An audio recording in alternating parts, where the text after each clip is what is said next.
You hear this one a lot. Science has proven evolution, therefore evolution is true. Since evolution is true and Christians don't believe it, then Christians don't believe science and they aren't rational people. Really, let's put that claim to the test. First off, evolution in the sense that things change is evident. No rational person disputes that. Therefore, rational Christians believe it.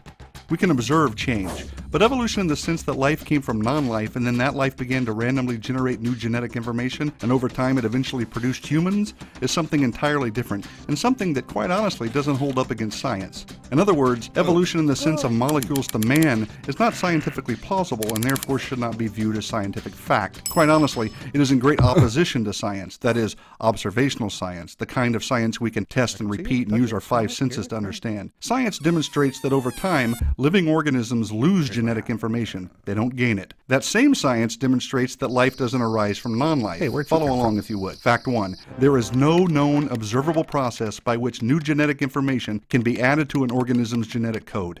None. That pretty much refutes evolution right away because there's no way to go from a fish to an amphibian without adding new information, right? If living organisms cannot produce new genetic information, how can anything gradually change into something of higher intelligence or form or complexity?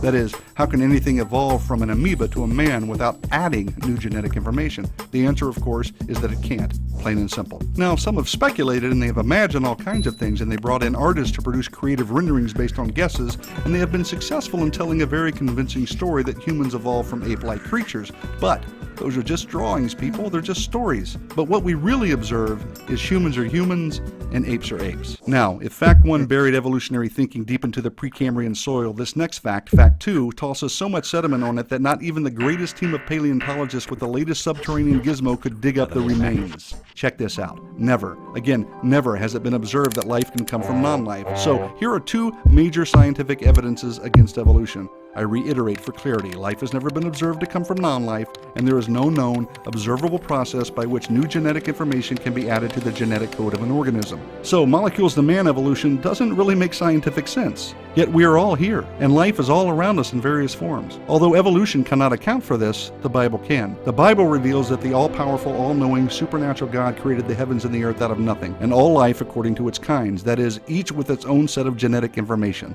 So, again, what the Bible reveals makes sense of what we see and understand. Evolution does not. Enough said.